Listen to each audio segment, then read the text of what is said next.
ketemu lagi dengan saya Pendeta Cangkuiva. Apa kabar Anda sekeluarga, para suami, para istri? Semoga kalian semua dalam keadaan yang baik ya. Bisa jadi ada konflik, tetapi yang penting ada tekad untuk menyelesaikan sampai tuntas. Melalui kita bisa berkomunikasi, menyelesaikan segala sesuatunya. Artinya setelah konflik terjadi, boleh ada kehidupan juga yang tentram yang bisa dialami. Nah, saya hari ini ingin men-sharekan ada satu buku, How We Love ya.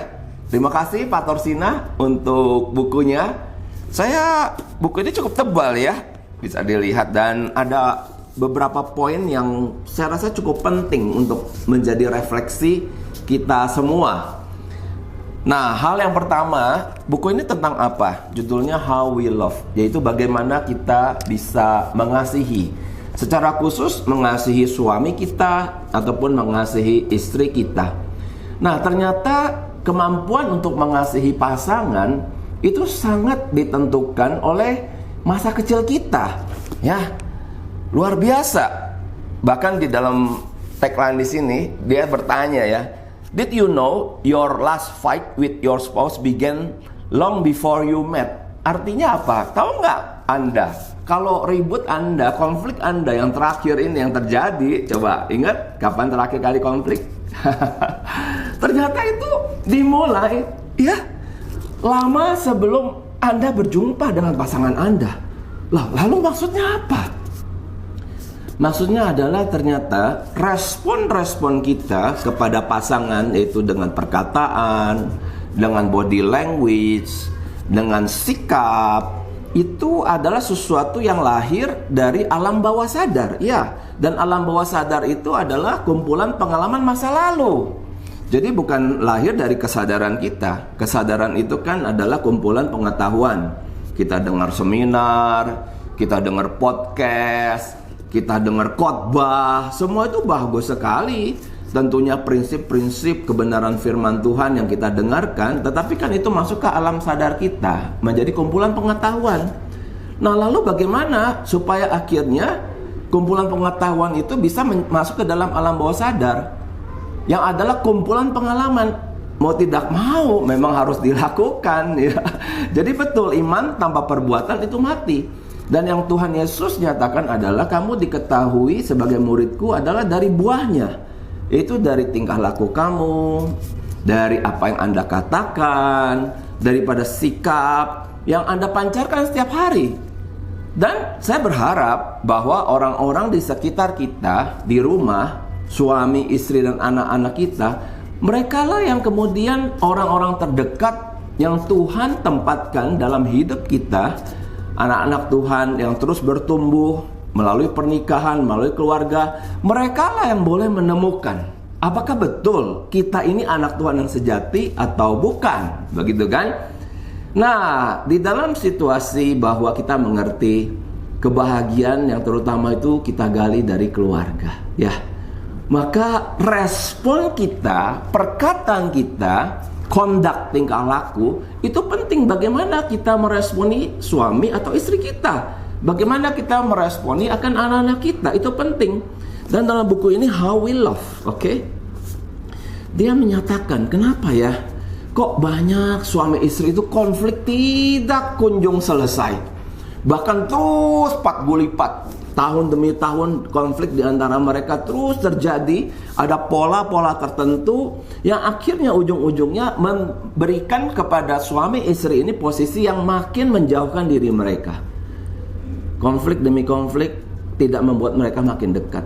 Konflik demi konflik membuat mereka justru makin jauh. Nah, dari apa yang dituliskan oleh Milan dan Kay Yerkovich, ya, namanya susah bener ya, Milan and Kay Yerkovich. Mereka ini sepasang suami istri. Yang saya senang dari buku ini adalah yang pertama, memang mereka menyingkapkan begitu banyak kasus, ya, kasus-kasus relasi suami istri di ruang counseling mereka. Itu mereka catat di dalam buku ini, sehingga saya juga banyak belajar ya dari kasus-kasus tersebut. Tetapi saya juga belajar tentang kasus mereka sendiri. Jadi rupanya saat mereka menjadi konselor pernikahan, mereka pun tidak luput bahwa mereka adalah juga pernah mengalami suatu keadaan yang bermasalah.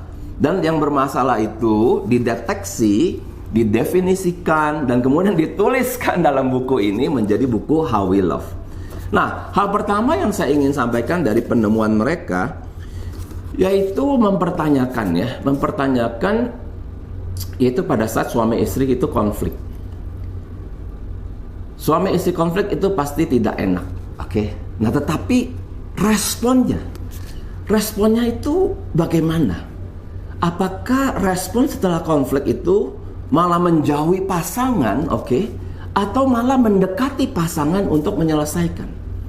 Nah, yang cukup unik adalah ditemukan bahwa banyak sekali couple-couple, pasangan-pasangan setelah konflik yang terjadi adalah malah mereka menjauhi pasangan mereka. Loh, kenapa bisa begitu? Misalnya dalam satu case ya, seorang suami yang dia penuh dengan kemarahan, oke? Dia selalu marah dan marah dan marah. Setiap ada konflik, maka satu-satunya cara dia hanyalah marah dan marah. Dia tidak ada lagi cara lain, sehingga istrinya tentu menjadi letih dan lelah oleh kemarahan tersebut. Nah, rupanya kenapa dia menjadi pribadi seperti ini? Karena dari kecil, saat dia sedang kecewa, saat dia sedang mengalami duka, dan itu pasti terjadi ya. Bapak Ibu boleh coba renungkan sejak kita kecil, memasuki masa remaja, sampai kita memasuki masa dewasa, ada tidak kita mengalami kedukaan ya. Kedukaan itu kalau pada masa sekarang bisa saja karena nilai yang jelek, anak-anak sekarang ya, atau mungkin dibully di sekolah, mengalami situasi-situasi yang sulit, mengalami dihina. Dan kemudian bagaimana? Apakah orang tua itu hadir atau tidak dalam diri anak-anak? Nah, pada orang ini, dia bercerita bahwa sejak kecil kalau dia sedang mengalami sedih, ingin menangis, maka ayahnya akan berkata, "Kamu jangan menangis. Jikalau kamu menangis itu tanda kamu kalah. Kamu tidak akan menjadi pemenang jikalau kamu menangis." Wah, itu ya sesuatu statement dari sang ayah, tetapi kemudian menjadikan dia sebagai pribadi yang merepress akan emosinya. Nah, hari-hari ini saat dia mengalami masalah dengan istrinya, dia menjadi pribadi yang akhirnya menjadi sangat penuh dengan kemarahan. Nah, itu satu case ya, satu case. Nah, case yang kedua saat Kay bercerita ya, istri daripada Milan ini, dia mempertanyakan kenapa ya waktu misalnya suaminya sedang mengalami masalah, dia lihat suaminya sedang stres, maka dia tidak ingin mendekati suaminya untuk menghibur. Tetapi yang dia lakukan adalah justru melarikan diri dari suaminya. Halo para suami, kita sebagai suami berjuang ya secara ekonomi, bekerja di dunia ini, tentu situasi sulit kadang-kadang menghampiri kita. Kita mungkin pulang ke rumah dengan stres, muka kita penuh dengan wajah yang complicated begitu ya. Lalu bagaimana respon istri? Mendekati kita, menenangkan kita, tanya, "Halo, ada apa?" Atau istri itu langsung kabur lihat kita begitu. Nah, di dalam pengamatan kayak ini dia berkata, saat dia melihat suaminya itu stres, dia tidak ingin dekat-dekat. Nah, lalu kapan dia mendekat? Nanti kalau dia lihat suaminya sudah mulai tenang, sudah mulai ceria, dia baru mendekat. Nah, lalu kenapa dia begitu? Nah, sekali lagi respon kita hari ini itu adalah berasal dari alam bawah sadar yang adalah kumpulan pengalaman masa lalu. Maka kemudian Kay mengingat, dia ingat hubungan dia dengan mamanya. Dia bilang saat mamanya dari kecil ya, dia merasa mamanya adalah suatu pribadi yang ada beban, ada kehidupan, ada kesulitan ya. Dan dalam hubungan dengan ayahnya itu mengandung situasi-situasi di mana mamanya itu stres. Nah, saat mamanya itu stres, very complicated, dia tidak ingin berdekatan dengan mamanya. Dia ingin menjauh sejauh-jauhnya. Nah, nanti kalau mamanya udah tenang, begitu baru dia mendekati. Nah, rupanya inilah yang menjadi respon dia hari ini pada saat dia sudah berkeluarga. pada saat dia sudah memiliki pasangan. Di sini ada sesuatu penemuan yang bagi saya itu cukup mencerahkan ya, karena saya juga bergumul akan bagaimana respon saya kepada istri saya Liana saat saya dan Liana mengalami konflik. Bisa jadi loh bahwa ternyata iya ya, saya ingat konflik-konflik tertentu saya bisa jadi tidak ingin didekati saat sedang konflik. Saya tidak ingin dihibur, tetapi saya cenderung ingin menyendiri. Nah, banyak lelaki seperti itu. Artinya apa? Mungkin waktu kecil ada perintah dari orang tua, sepanjang kamu masih marah, masuk kamar sana, jangan keluar. Wah, begitu ya. Jadi kita masuk ke kamar sampai kita tenang dan tidak ada siapapun yang menghibur. Kita berusaha menenangkan diri kita sampai kita tenang, baru kita keluar setelah semuanya beres. Begitu ya. Maka kemudian artinya itulah pola-pola, itulah pattern. Dan ini semua pattern yang menjauhkan diri kita dengan pasangan. Sesungguhnya ini adalah sesuatu yang disebut pola detachment. Detachment itu artinya melepaskan diri, lawan daripada attachment. Attachment itu adalah mendekatkan diri kita. Ya. Nah, saat ada masalah, harusnya kita mendekatkan diri kita dengan pasangan kita. Tetapi itu lahir dari pengalaman kita waktu kita kecil. Apakah waktu kita kecil dulu saat kita sedang menangis, kita dikecewakan guru, dikecewakan teman, ada tidak orang tua itu hadir menenangkan kita? Menenangkan melalui apa?